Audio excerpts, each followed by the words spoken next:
सो हमने अभी तक क्या किया था लास्ट वीडियो में कि जेसन क्या होता है। देन हमने हमने पढ़ा था कि एपीआई कॉल का कोड हम कैसे करते हैं। तो लेकिन हमें इशू जो आया था वो ये था कि हमारा जो जेसन है उसको हम पास नहीं कर पा रहे थे, यानी कि हमारा एरर कैच कर रहा था। यहाँ पे डेटा फेच नहीं कर पा फेच हम कर रहे थे लेकिन हम उसकी पार्सिंग नहीं कर पा रहे थे।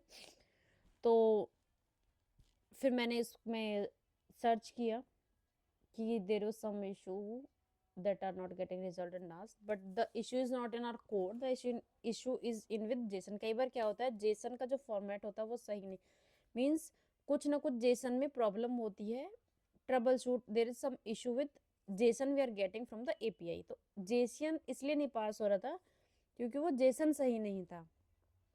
अब मैंने क्या किया है, मैंने अपना कॉमन में जाके मैंने एक प्रोडक्ट का URL लिया, एक नया जेसन लिया मैंने दूसरी एपीआई का। ये हमारी एपीआई है AC, और command A beautify, command A इसको रिमूव किया और मैंने इस जेसन को पास किया जिसमें हमारे ID, title, price, description, category, image और रेटिंग। एक हमारा नया ऑब्जेक्ट है और वो भी इसी तरीके से एक एरे ही होगा। तो मैंने अंडरस्टैंड करने की कोशिश करी थी कि कहाँ पे इशू हुआ। तो issue is not with our code, issue is with that response we are getting in JSON. तो वो रिस्पॉन्स ही ठीक नहीं था। तो मैंने क्या किया, एक नया जेसन क्रिएट किया और उसकी एपीआई को कॉल कर लिया। तो उसमें एक प्रोडक्ट मैंने लिया, प्रोडक्ट में आईडी है, टाइटल है, डिस्क्रिप्शन, कैटेगरी, इमेज और एक रेटिंग था। रेटिंग जो क्या था, एक दूसरा ऑब्जेक्ट। और ये ऑप्शनल और कोडेबल क्या है, कोडेबल, डिकोडेबल और इनकोडेबल का जस्ट टाइप है लिया से। मीन्स कोडेबल हम यूज करें तो इट मीन्स हम डिकोडेबल को ही यूज कर रहे हैं यहाँ पे। तो उसमें कोई डिफरेंस नहीं है, मैं डिकोडेबल भी करूंगी तो वो एग्जीक्यूट होगा। तो सेम रेटिंग में क्या था, रेट और काउंट था, जैसा कि अभी हमने हमें यहाँ पे देखा कि रेट एंड काउंट का एक नया ऑब्जेक्ट है। तो हमने एक नया ऑब्जेक्ट क्रिएट किया। तो जितनी भी अंडरस्टैंडिंग हमने अपनी लास्ट वीडियो में की थी वो बिल्कुल हमारी ठीक थी, इसमें कोई प्रॉब्लम नहीं थी। और दूसरा था कि मैं पहले क्या करी थी, व्यू मॉडल में मैंने एपीआई कॉल करी। आई थॉट कि there some issue with API call, but issue API call में नहीं था। तो मैंने यहाँ कंटेंट व्यू में इस बार कॉल कर लिया एपीआई को। तो जब हम एसिंक्रोनसली करते हैं तो इस एसिंक्रोनस कीवर्ड का हम यूज़ करते हैं। जब एक एसिंक्रोनस कीवर्ड हम यूज़ करते हैं तो अवेट के साथ हम एपीआई का कॉल का कोड लिखते हैं। तो यहाँ पे हम एपीआई को यूआरएल सेशन के थ्रू कोड करा रहे हैं। ये सेम कोड है जो हमने पहले किया था। यहाँ पे हमने अपना यूआरएल गेट किया है यूज़र से, और इस बार मैं यूआरएल प्रोडक्ट से अपना कोड करा रही हूँ। तो मैंने दोनों यूआरएल को सेव कराया हुआ है। ये यूज़र वाला है जो हमारा रिस्पॉन्स सही नहीं आ रहा था, और ये हमारा जो प्रोडक्ट का है। तो मैंने अपने यहाँ पे यूआरएल को पास किया। अगर बाई चांस यूआरएल में कुछ इशू है तो वो इनवैलिड और फंक्शन यहीं से रिटर्न कर देगा, जो हम गॉड के केस में हम करते भी हैं। कि गॉड का जब केस होता है कि अगर ये वैल्यू ठीक नहीं है तो वो यहीं से आगे का कोड एग्जीक्यूट ही नहीं होगा ये वाला। तो जब यूआरएल ठीक है तो वो आगे जाएगा। हम डो में क्या करेंगे, अपना फिर अगेन ट्राई के साथ थ्रो कर सकता है एरर, क्योंकि फेच नहीं कर रहा था तो उसने एरर थ्रो किया था और वो इस ब्लॉक को एग्जीक्यूट कर रहा था। देन मैंने फिर से ट्राई के साथ जेसन डिकोडर के साथ डेटा को कॉल किया, और मैंने प्रोडक्ट सेम जैसे मैंने पहले किया, प्रोडक्ट को जो हमारा रेस्पॉन्स था ये एज अ प्रोडक्ट उस टाइप को गेट किया। कि यानी कि जो डेटा हमारा, ये डेटा आएगा एपीआई से, फिर इस डेटा को मैं कन्वर्ट करी होंगी इस मेथड के थ्रू इस टाइप में, एरे ऑफ प्रोडक्ट में। और एक मैंने यहाँ वेरिएबल डिक्लेयर कर लिया वही प्रोडक्ट टाइप का, जिसमें मैं डाल रही हूँ स्टेट टाइप का, जिसमें भी वो जब भी चेंज होगा उसे ऑब्जर्व करेगा। और इस रिजल्ट्स के अंदर जो मेरा डिकोडेड रिस्पॉन्स है वो आएगा। इफ लेट का मतलब है कि आएगा तो इसमें आएगा, अदरवाइज वो इस ब्लॉक के अंदर एग्जीक्यूट ही नहीं करेगा, और आएगा तो रिजल्ट के अंदर चला जाएगा। मैंने उसको प्रिंट भी किया है। और अगर इस पार्सिंग में कोई इशू होता है तो वो कैच ब्लॉक में चल जाएगा। यहाँ के बाद वो सीधा इस लाइन के बाद वो कैच ब्लॉक में जाएगा अगर हमसे यहाँ पे पार्स नहीं कर पाएंगे तो हम रन करके देखते हैं अपने प्रोडक्ट को कि प्रोडक्ट में हमारा एरे रिसीव हो रहा है या नहीं। और मैंने उसको प्रिंट भी कराया है, अगर रिसीव होगा तो प्रिंट हो जाएगा डाटा यहाँ पर।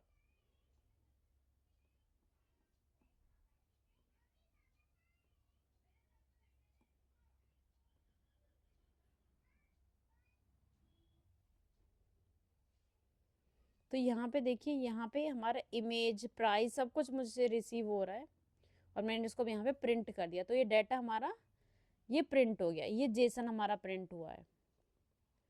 ऑप्शनल्स हैं, सारे ऑप्शनल वेरिएबल हैं यहाँ पे।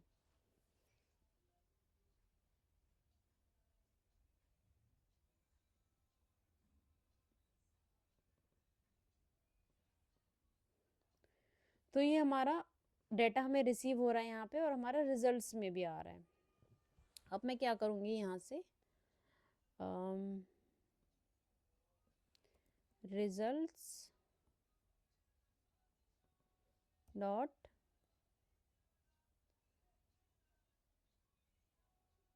फर्स्ट डॉट, और मैंने बोला इसको टाइटल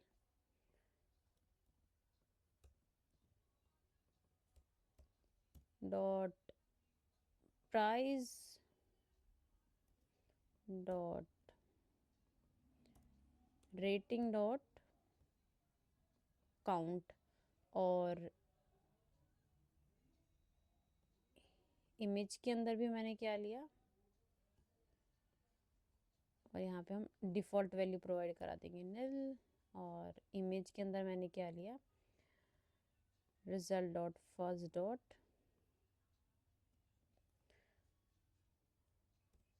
इमेज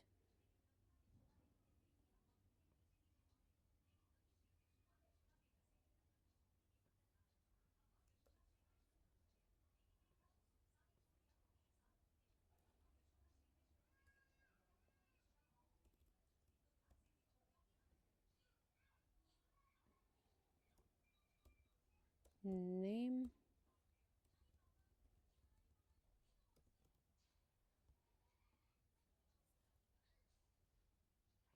नेम्ड और image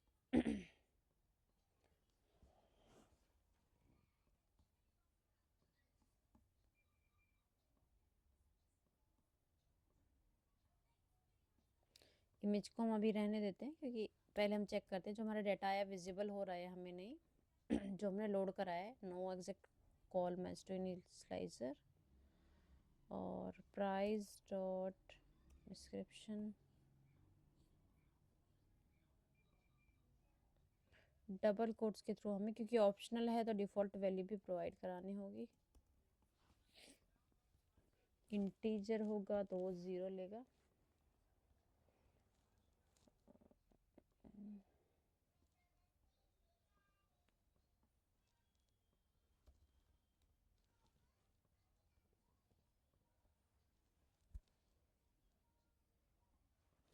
rating dot count, count हमारा किस टाइप का हम चेक कर लेते हैं, इंटीजर, तो उसको डिफ़ॉल्ट वैल्यू तो लेना चाहिए 0।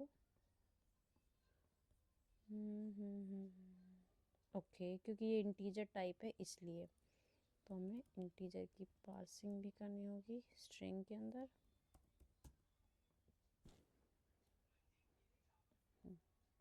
क्योंकि वो टेक्स्ट क्या होता है, स्ट्रिंग टाइप का होता है, और हम इंटीजर को डायरेक्टली स्ट्रिंग में नहीं पास कर सकते हैं।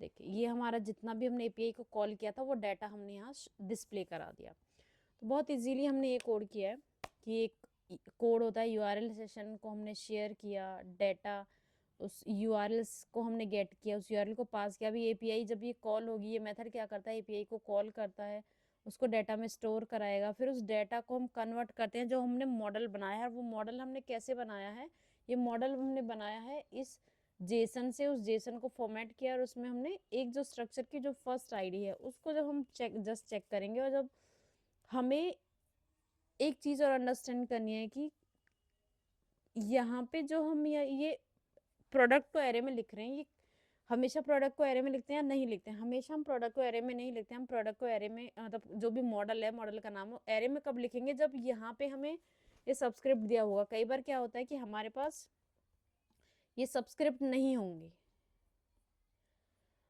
तो उस केस में क्या करना होगा हमें, जब इस तरीके से अगर हमारी वैल्यूज दी होंगी, इट मीन्स हमारा कोई एरे नहीं है। एरे नहीं है तो हम यहाँ पे भी एरे पास नहीं करेंगे, हम उससे बोलेंगे सिंपली प्रोडक्ट डॉट सेल्फ में कन्वर्ट कर दे। ऐसे एग्जांपल्स आपको दिए भी होंगे। तो ये था हमारा जेसन की पार्सिंग। सबसे पहले हमें जस्ट जेसन क्या होता है वो अंडरस्टैंड करना चाहिए, और उसका जो जेसन हमें डाटा मिला है उसमें हम स्ट्रक्चर को निकालेंगे कि एक ऑब्जेक्ट हमारा किस तरीके का बनेगा। ये हमारा सिंगल ऑब्जेक्ट बनेगा। ऑब्जेक्ट के अंदर कोई ऑब्जेक्ट है तो उसका एक नया स्ट्रक्चर हम बनाएंगे, उसको हम कोडेबल से, जितने भी हमारे स्मॉल सब स्ट्रक्चर हैं उनको भी हम कोडेबल से क्या करेंगे, कन्फर्म करेंगे प्रोटोकॉल से। और फिर जब अगर हम कोडेबल या डिकोडेबल से कंफर्म नहीं कर रहे हैं तो यहाँ पे वो हमारा जेसन डिकोडर वर्क नहीं करेगा, एरर आएगा कि आपने जेसन कोडेबल या डिकोडेबल फॉर्मेट में ये नहीं है, इसको हम फॉर्मेट नहीं कर सकते हैं। तो डेटा को आपको मॉडल में कन्वर्ट नहीं कर सकते हैं, वो मॉडल हमारा कोडेबल से या फिर डिकोडेबल से क्या होना चाहिए, कन्फर्म होना चाहिए। जो टाइप है वो टाइप हमारे एग्जैक्टली जो हमारे जेसन में यहाँ पे टाइप दिया हुआ है उसे मैच करना चाहिए। अगर डबल है तो हम डबल लेंगे, इंटीजर है तो इंटीजर लेंगे, स्ट्रिंग है तो स्ट्रिंग लेंगे, इंटीजर है तो इंटीजर लेंगे, फ्लोट है तो फ्लोट, और बुलियन है तो बुलियन लेंगे। वो टाइप यहाँ पे हमारा मैच करना चाहिए। हम इसको ऑलवेज क्या बनाएंगे, ऑप्शनल की। हो सकता है निल भी हो वैल्यू और वहाँ से निल नहीं मिली हो, तो ये सिर्फ हम बना दें ऑप्शनल के लिए। और सिंपली हम इस तरीके से अपना ऑब्जेक्ट क्रिएट करते हैं। ये तो तुम्हारा एक बेसिक पार्सिंग कैसे करते हैं। इसके आगे आने वाली वीडियोस में हम पढ़ेंगे, जैसा कि अपने अपने मॉडल्स यहाँ पे देखे हैं। इन मॉडल्स में हमारा क्या है जो हमने जनरेट किए थे कि यहाँ पे कुछ कीज, ये हम कोडिंग कीज यूज हुई हैं, यहाँ पे डिकोडर्स यूज हुए हैं, तो इनका क्या मतलब है, ये हम कैसे करते हैं, वो सब हम अपना नेक्स्ट पार्ट में डिस्कस करेंगे। आज जस्ट हमने सिंपली एक बेसिक कैसे हम पार्स करते हैं जेसन को, अपने मॉडल में कैसे कन्वर्ट करते हैं। यहाँ से हमने क्या किया है कि ये जेसन को उठाया है यूआरएल के थ्रू, इस जेसन को यूआरएल के थ्रू निकाला है हमने, फिर उस यूआरएल में से अपना एक मॉडल बनाया है जो उससे मैच करेगा। उस मॉडल में उस जेसन को के डाटा को फिल किया है, फिर उस मॉडल से यानी कि प्रोडक्ट के मॉडल से हमने जब एपीआई कॉल करी थी तो इस मॉडल प्रोडक्ट का ये जो रिजल्ट एरे है ये क्या है, उस प्रोडक्ट का जो प्रोडक्ट जो मैच कर रहा है हमारे जेसन से उसका एक एरे बनाया है, और इसके अंदर हमने अपने एरे को फिल किया है क्योंकि ये हमारे कंपेटेबल होता है व्यू के साथ। अब इस व्यू में जो हमारा यानी कि एपीआई का हमारा या वेब का या मोबाइल का जो व्यू होता है, उस व्यू में हम इस रिजल्ट के एरे से अपने डाटा को फिल करेंगे जो कि हमने यहाँ किया है, और हमने वो एपीआई से इसको रिजल्ट को डिस्प्ले कराया है। और जब हम इसको फॉर ईच में करेंगे तो वो यहाँ पे तो हमने क्या किया, एरे का फर्स्ट एलिमेंट हमने शो कराया है। फॉर ईच में अगर हम करते हैं, फॉर ईच के अंदर जैसे मैंने फॉर ईच अप्लाई किया, इसके अंदर मैं क्या करूँगी, रिजल्ट्स और इसके अंदर रिजल्ट डॉट इन, और यहाँ पे मैं करूँगी रिजल्ट डॉट टाइटल, या फिर मैं यहाँ लिस्ट ले सकती हूँ। Referencing initialiser confirm to identifiable, okay. तो हमें क्या करना होगा, प्रोडक्ट को अब आइडेंटिफाइएबल के साथ भी कंफर्म कराना होगा।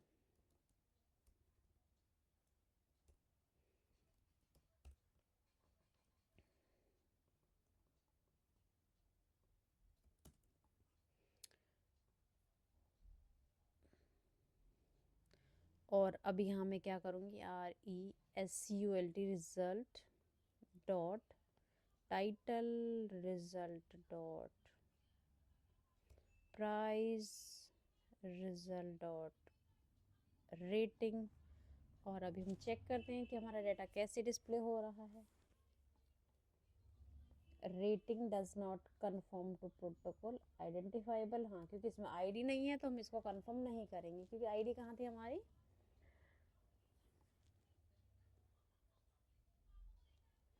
तो ये इस तरीके से हमारा डाटा डिस्प्ले हो गया।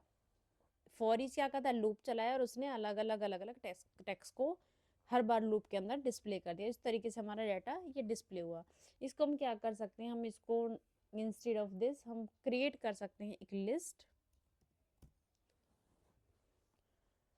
और लिस्ट के लिए हम आईडी प्रोटोकॉल भी ऐड करना होता है। तो अब ये किसको ऐड करेगा, ये ऐड करेगा लिस्ट के अंदर। अब इसने एक लिस्ट में ऐड कर दिया इन चीज़ों को।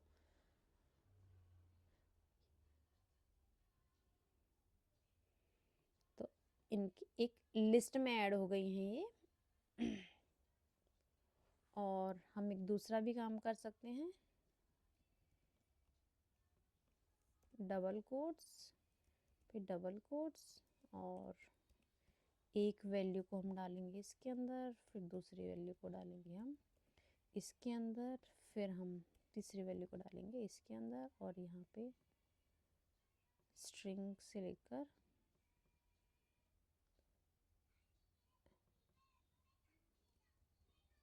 और कॉपी, और यहाँ पे हमने इसे कट किया, और यहाँ पे हमने थर्ड, तो एक ही टेक्स्ट में हमने तीनों वैल्यूज को यहाँ पे डाल दिया है।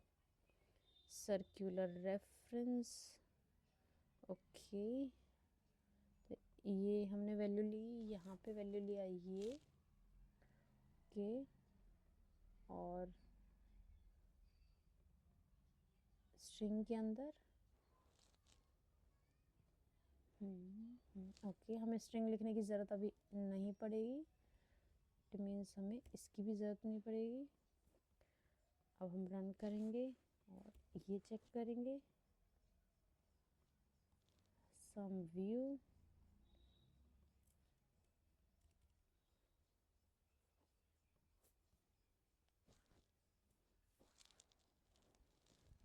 Okay, the issue is with कि हमने यहाँ पे लिस्ट का पैरामीटर रिमूव कर दिया था,